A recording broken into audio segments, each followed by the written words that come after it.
whenever hot rolled sections are either insufficient or inappropriate dimensionally to carry the loads, it's common practice to use built up plate girders, because with built up plate girders you can basically choose from any plate size which you want and um, use that depending on your strength requirements. Now, the normal practice in COMOSYS is that what you can do is you can add all those built up profiles as I-beams, for example, and you can add them to the database.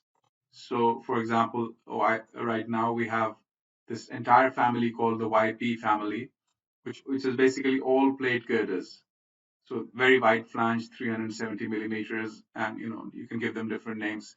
But this is the basic way you go about. You create your own you create your own family of profiles, which is all plate girders, and you use them in your modeling. So, for example, over here, I have used this YP 450 by 20 profile from my database. And what I need to do in such cases is to inform COMOSYS by double-clicking on the member and going to the General Definitions tab. And I need to click this box. What this is telling the program is that this is not a hot roll section. This is a built-up girder section. Now, once you click that, what will happen is that when you create the drawings of this beam, for example, so I've already created the drawing of this beam. It's got nothing on it, just to show you the results. The assembly drawing of this beam, for example. When you zoom into the details, you see that all these dimensions of the cross section are also given. So this height and this width of the flange, the thickness of the flange, the thickness of the web, they're all given. And normally these dimensions are not given in assembly drawings. And the reason being because if it was a hot roll section, then all you would need to say is that, say, for example, IPE 300, and you won't need to give the height because the height of an IPE 300 section is known. But since this is a built-up section, we want these dimensions to be shown on the drawings, because the people at the shop obviously don't know what a YP 450 by 20 section means.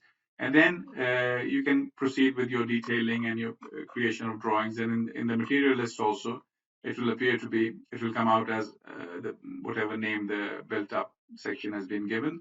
And you can have a little note if you want that, YB 450 by 20 profile shall be manufactured as a plate girder. Now, returning back to the model, we see that we have actually modeled this built up girder as a normal profile member. So when I select it, it's one ID. The top flange, the web, and the bottom flange, they're basically just like any other member, any other hot rolled member you see. But occasionally, it might be a requirement of the project to not model these plate girders like this, but actually model them in the form of 3 separate plates, for example, if it's an I-beam built up girder. Now, that might be a requirement. It has its disadvantages, because when you model it as plates, then obviously your macros connecting this to this will not work, because your member will now not be just one ID, but it will be separate 3 plates, and you will have to do some manual detailing, or maybe you'll find some macro which does that. But basically, that'll be a drawback. But for other reasons, it might be necessary in that particular project to actually model that built-up girder as 3 plates. Now, for those situations when you're forced to model it like that, this under the miscellaneous steel detailing menu, there is the built-up beam icon over here, which you can use, and it's very simple to use. It asks for, once you enter the command, it asks you to select n number of points. And I'm going to just do one for you. Let me just select the command. I've created the point, so I'm going to just select this point and say dx minus 1000. Then I'm going to go all the way to here, select this one, and then hover over this one and say dx 1500.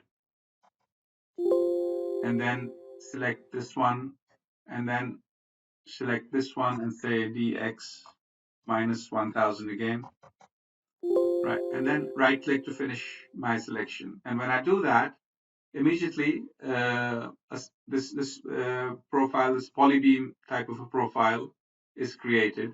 Let me double click on it and go to the chamfers property. So this was the first point, this is the second point, this is the third point. Let me give the third point this chamfer, and basically I want it to turn down from there. And then I can move the whole thing down somewhere, say Z, okay, I can move it 500 millimeters down. Now, the point is that this is an I-beam, but is now actually composed of three separate plates.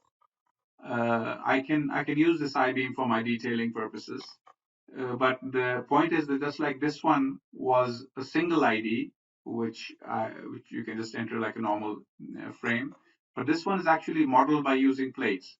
And the advantage over here is that you can double click on that, and you can actually change the profile name.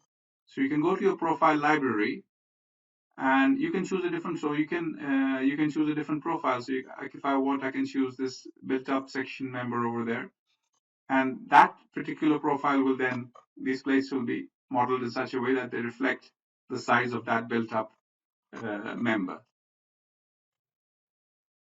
Similarly, I can double click on this. I can double click on any one of those three plates and the same dialog box will open, and I can give it a rotation, for example, and the whole thing is rotated sideways, like shown on the screen over here. I can move it around. But basically, this is a very nice and convenient tool to allow you to model your profiles using three plates. And it's not just the I-beams. So let me bring this back to the normal rotation. You can model channels, for example, and it's going to if it's going to model the channel using three plates: the top plate, the web, and the bottom plate. Similarly, you can model, if you want, angles using three plates, two plates in this case. Or you could you have the option of modeling tube beams. This is basically circular, rectangular, hollow sections, rather. And these are modeled by using four plates.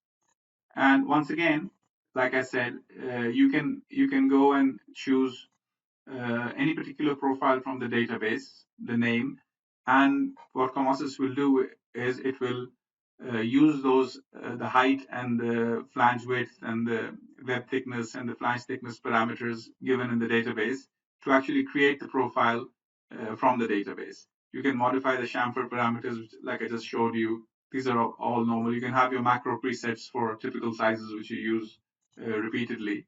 But the point is that you will be able to actually create this in the form of plates.